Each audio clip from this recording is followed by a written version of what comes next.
Hi friends, and welcome back to another video. Over the past 3 weeks, I have been getting burned alive by both random dragon spawns and a volcano to answer one question out there. Is Wilderness Slayer worth it?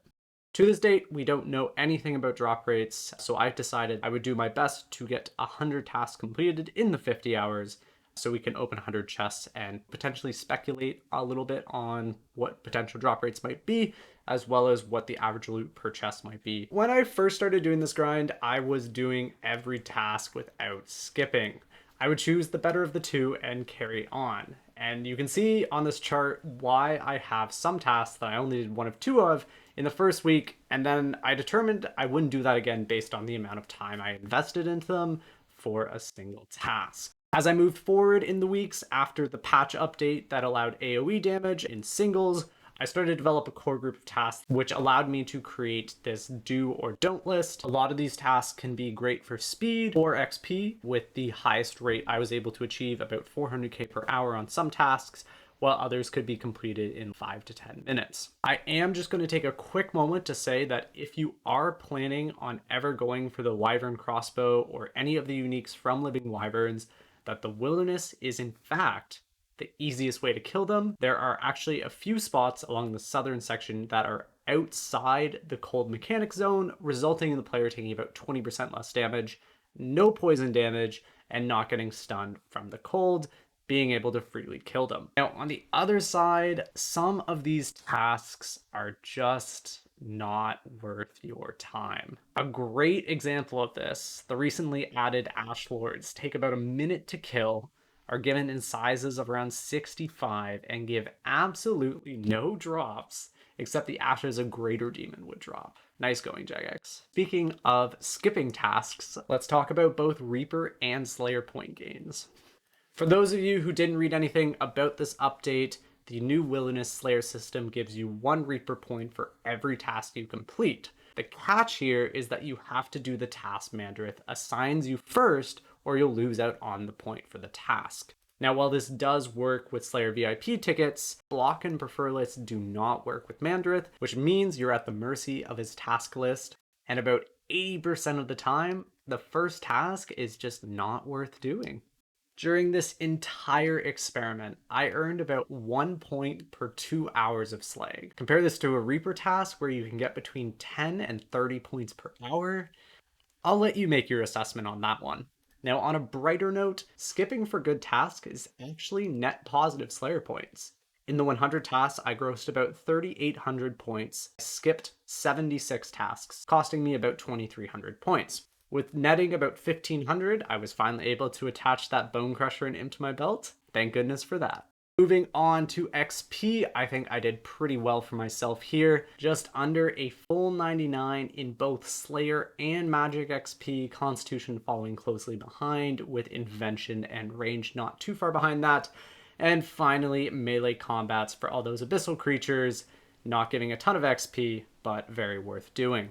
Turning this into an XP per hour, we get approximately 250k Slayer and about 450k combat XP per hour. And a highlight to top it all off, we managed to get our first 120 ever, that being Invention. And of course, I know what most of you will be here for, and that is the Wilderness Slayer chest, the new item that came out with the Wilderness Slayer update. Now, many of you probably have seen the Reddit posts of disappointment regarding the loot in these chests, and I'm here to say I am pretty much the same, but my opinion will be dependent on when Jagex reveals drop rates as to whether it will be worth it or not to, in fact, do Wilderness Slayer. If the weapons are in fact 1 in 100, technically that makes them faster than the previous bounty system beforehand, even though before the update, Wilderness Slayer had much easier and smaller tasks to get through, as well as with any RNG in this game, some players are more likely to be unlucky, possibly going 2 times the drop rate, so 100 hours for a tier 87 weapon. And at that point, there's a much more efficient method for better weapons, and that's racks. Regarding my loot, I'm pretty apathetic about it. The salvage here is worth a little over 10 million GP, which I mean cash is always nice to have, especially with death costs being what they are today. The only one of the new wilderness related items that seem to be worth it to use is the volcanic protection, which reduces the next hit of the volcano as if you had prayed against it correctly. To me, this seems quite useful, considering personally that most of my deaths were volcano based. I would say this is pretty useful, but I don't see how the threat level resets are going to be useful in any way, and I think they will be absolutely worthless in a couple of months. Now, there was one upside to these chests. Obviously, I did get a weapon, and I'm quite happy about that. It could have been the ranged weapon decimation. That was my ultimate dream weapon to get from these, but I'm happy to get a weapon off the list. So the total loot from the chest was about 120 mil, coming to about 1.2 mil per chest. Loot without a weapon falls down to approximately 330k. So overall, decently worth it, especially if you are going to be focusing on those smaller tasks. But chest loot isn't the only type of loot that we were able to get during this experiment. We also got a ton of juicy loot from the Slayer monsters themselves. Now, all of these values have been taken about 1 month after the release, which means prices have had time to deflate and the market has had time to adjust.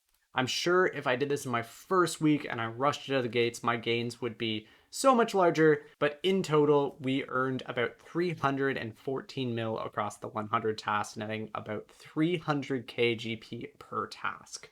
Now, obviously, I did more or less of certain tasks, so let's convert this into a GP per kill of each of the monsters in the wilderness, so you get a better idea of where the potential moneymakers are now. Unsurprisingly, Lava Strikes were the best GP and XP of all the tasks, bringing in about 80 mil across the 8 tasks that I did.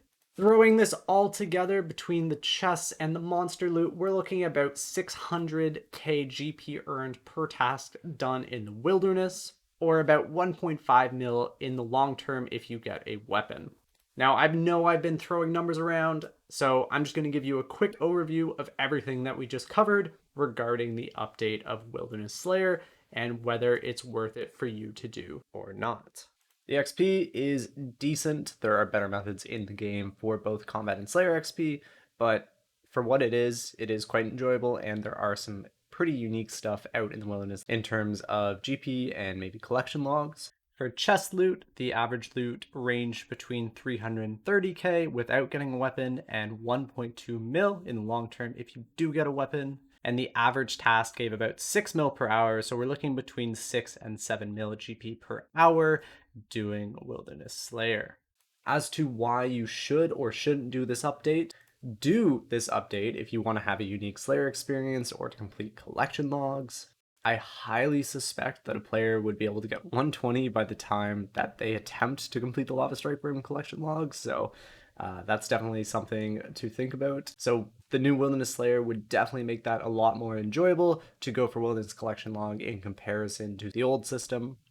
Do not do this update if you are just looking to farm out Reaper points or chest loot. My Iron Man community, I am going to turn specifically to you, and I'm going to tell you that please do not do this for your decimation anymore. You will most likely be better off getting either Chaotix or a Royal Crossbow and going straight into Ascension farming from there in terms of just time commitment to it. And there is the summary of 50 hours in the wilderness doing Slayer. Honestly, was a pretty positive experience. Let me know down in the comment section below if you guys have any thoughts or opinions on the update yourself. Stick around for more RS3 and Iron Man specific content. And until next time, as always, have a wonderful day.